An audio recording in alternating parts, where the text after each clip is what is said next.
विशाळगड आंदोलन प्रकरणी संभाजीराजे छत्रपतींसह 50 ते 60 जणांवर गुन्हा दाखल। शासकीय कामात अडथळा आणल्याने गुन्ह्याची नोंद।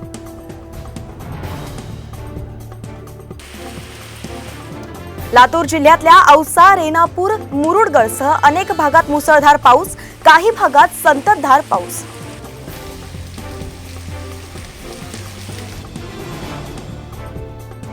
जळगावातल्या चोपडा, अमळनेर या 3 जिल्ह्यांना पावसानं झोडपलं। शेतकऱ्यांचं प्रचंड नुकसान, तर शेतकऱ्यांची नुकसानग्रस्त भागाचे पंचनामे करण्याची मागणी।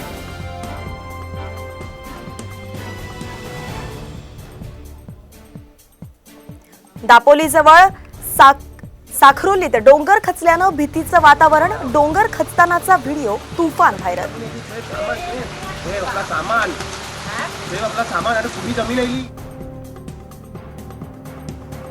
मुंबई उपनगरात जोरदार पावसामुळे सखल भागात पाणी साचलं। अंधेरी सबवे पाण्याखाली, पर्यायी मार्गाचा वापर करा, वाहतूक पोलिसांचं आवाहन।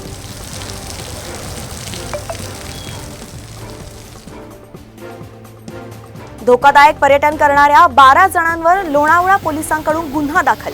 सुरक्षेसाठी पोलीस आणि वन विभागाकडून ठिकठिकाणी गस्त वाढवली।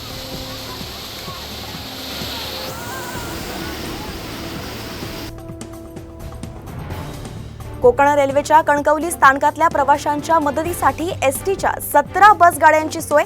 ज्येष्ठ नागरिक, दिव्यांग आणि आजारी प्रवाशांसाठी एक स्लीपर बसही सोडली।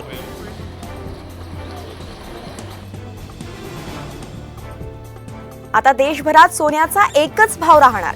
केंद्र सरकार वन नेशन वन रेट धोरण लागू करण्याच्या विचारात।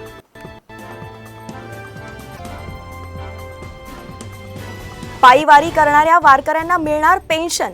वारकरी महामंडळ स्थापनेचा निर्णय जारी। तीर्थक्षेत्रांचा विकास आणि नदी स्वच्छतेवर असणार भर।